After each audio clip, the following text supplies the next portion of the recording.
Bueno, este proceso tiene varios méritos. Primero, está ensamblado sobre un cúmulo de lecciones aprendidas de éxito y fracaso. Es un proceso donde se toma la decisión de incorporar militares y policías en la mesa de negociación que nunca habían estado. Es un proceso que no incluye el despeje de territorios colombianos para facilitar la negociación, y es un proceso donde se determina que nada está acordado hasta que todo esté acordado. Yo diría que no es exótico, en el mundo entero militares han participado de estos procesos. En Colombia sonaba extraño, todavía algunos estiman que fue una humillación, y yo digo todo lo contrario. Estar en la mesa, sentados con las FARC, realmente lo que hace es enaltecer el papel de los agentes del Estado, de la fuerza pública, de militares y policías, y lo que sí hubiera sido una humillación es que militares y policías no hubiéramos participado en la construcción del acuerdo y hubiéramos estado como espectadores a unas decisiones que se tomarían en esa mesa. Pues siempre habrá, digamos, quien piense que uno ha podido capturar, someter y eliminar hasta el último guerrillero en Colombia. Esa es una visión, digamos, de quienes invocan la mano dura contra el delito. Pero la verdad, desde el punto de vista criminológico, sociológico, esa realidad no existe, sino en esas mentes que simplifican en blanco y negro una situación. Hoy, digamos, lo que está probado es que de cara a estos conflictos asimétricos y especialmente conflictos internos, al final, para poner fin a ese conflicto, se demanda una solución política negociada en una mesa, que significa que hay que entender que se llega a unas condiciones donde ya el uso del instrumento bélico y militar no es suficiente, sino que es necesario el componente político. Con el tiempo entendí también que uno hace la guerra para conseguir la paz y crear condiciones para la paz, pero que la seguridad y la guerra no pueden entenderse como un fin en sí mismas y que no se puede perpetuar la guerra simplemente por la guerra, y que de lo que se trataba era de crear condiciones para llegar como llegamos a una mesa de negociación para poner fin al conflicto. Este proceso está diseñado sobre la convicción de que hay por lo menos 3 etapas que agotar, y eso está escrito en la literatura y en la teoría alrededor de los conflictos. Primero, uno busca la paz, como la buscó Colombia durante años. Segundo, uno hace la paz, hace las paces con el adversario, con el enemigo. Y tercero, uno construye la paz. Y por lo tanto, poner fin al conflicto en Colombia, el gobierno ha sido claro en decir, no soluciona de manera mágica, maravillosa y automática los problemas que tiene el país, y tampoco ese acuerdo desconoce las realidades y las amenazas que seguramente van a querer persistir en el territorio. Y por eso, con todo realismo, con toda responsabilidad, lo que hemos hecho en esa mesa de negociaciones es habilitar y fortalecer al Estado para que a la firma del acuerdo sus capacidades queden fortalecidas, si se quiere, para imponer la ley en todo el territorio.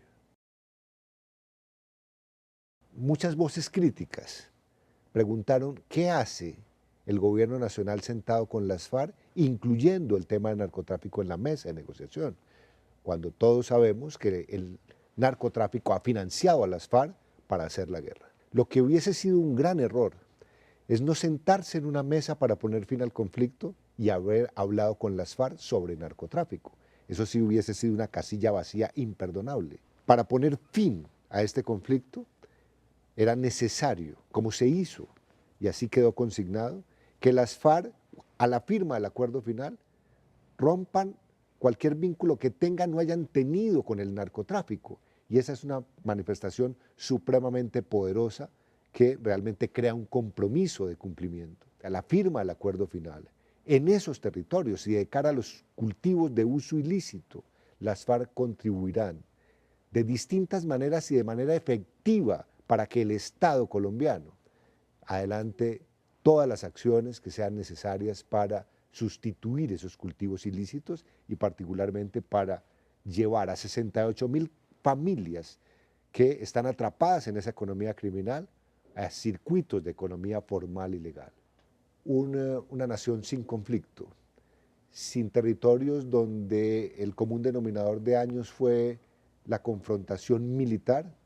Es un territorio al que el Estado podrá llegar de manera integral para atender a personas que se vieron esclavizadas, obligadas por actores de ese conflicto a recurrir a economías ilegales como la siembra de cultivos ilícitos, de uso ilícito.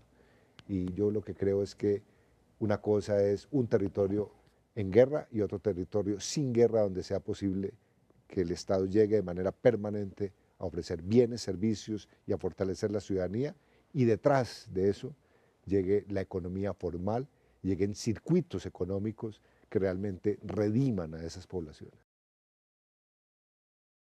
Aquí el mandato del presidente de la República, la convicción de los negociadores, es que las víctimas deberían estar en el centro del acuerdo. Y sobre esa premisa se construye, en ese punto de víctimas, un sistema integral de verdad, justicia, reparación y no repetición. Y al mismo tiempo, dentro de ese sistema, se crea una jurisdicción de tipo transicional, la Jurisdicción Especial para la Paz, que por primera vez en Colombia cobijará a militares o policías o agentes del Estado que, en función del conflicto y en el contexto del conflicto, hayan tenido responsabilidades directas o indirectas en la comisión de conductas que deben ser juzgadas. Y por lo tanto yo diría que por primera vez aquí lo que hay es una garantía total a los agentes del Estado para que no haya tratos asimétricos que signifiquen que frente a guerrilleros como los hubo en el pasado, a través de procesos de amnistía e indultos, haya perdón y olvido con conductas de ellos, y al contrario, militares y policías terminaran pagando altas condenas por ese mismo conflicto. Hoy eso queda totalmente allanado y superado, y uno lo que esperaría es que esta justicia transicional, que incluye también a terceros, es decir, a particulares, no funcionarios públicos, pueda ser la plataforma para que sin impunidad haya toda una posibilidad de reconciliarnos entre los colombianos. Cuando nos visitaron La Habana las víctimas de este conflicto, nos dio una lección que realmente para mí resultó admirable. Siendo víctimas del conflicto fueron las personas que mayor capacidad para perdonar y reconciliarse nos expresaron a lo largo de toda la negociación. Mientras que yo encuentro en personas que no han sido víctimas soberbia, vanidad y en algunos casos resentimiento y odio. Aquí lo que está claro es que cuando terminamos el acuerdo, después de 4 años de diálogo con las FARC, encontramos una disminución del homicidio a los niveles más bajos de los últimos 37 años, donde ya, digamos, aquí empieza a haber una señal muy positiva de que la muerte no es parte de la solución. Y no es parte de la solución, entre otras cosas, porque las FARC hace ya varios meses había tomado la decisión antes de terminar el acuerdo de ir a un cese unilateral. Y la verdad, las sociedades, las comunidades son totalmente permeables a una señal donde se va anulando la posibilidad de que la violencia sea parte de la solución y va asimilando que convivir en paz es posible. Para algunos, para quienes no reconocen la existencia del conflicto, este proceso de negociación se trataba de que las FARC capitulara en una mesa de negociación. Y si no capitulaba, para ese sector, si el gobierno se sentaba allí, lo que significaba era que el Estado claudicaba ante las FARC. Pues ni lo uno ni lo otro. Este no es un proceso en blanco y negro de capitulación o de claudicación. Este es un proceso de diálogo y negociación que al final termina y concluye en un acuerdo que pone fin al conflicto, en un acuerdo que crea oportunidades y en un acuerdo que se asegura de que el Estado quede fortalecido para enfrentar las realidades post-acuerdo. Y por eso, digamos, la paz ni es blanca ni es negra, y yo diría que tampoco es gris. La paz es el deber ser y será siempre, digamos, una meta a alcanzar. Nunca habrá paz perfecta, pero las sociedades tienen que estar inspiradas y en la paz para vivir en convivencia. Al final, para una sociedad como la nuestra, pues la paz, la manera más fácil de acariciarla, de tocarla, es conviviendo. Y conviviendo respetando al otro, tolerando al otro y proscribiendo la muerte y el uso de las armas para imponer las ideas.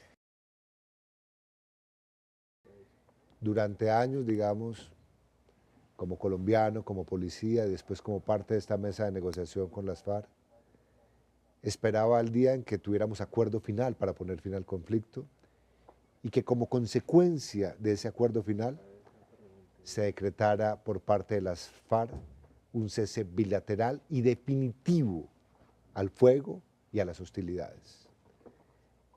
Y esperé ese día, digamos, convencido de que ese es uno de los días más importantes de nuestra historia en los últimos 50 años.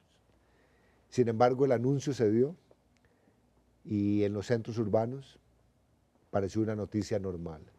Versus lo que sucedió en pequeños municipios, veredas, pueblos, donde las campanas replicaron a las 12 de la noche, donde las sirenas de los cuerpos de bomberos realmente llegaron a esos campos donde ha padecido la guerra para decir llegó la paz.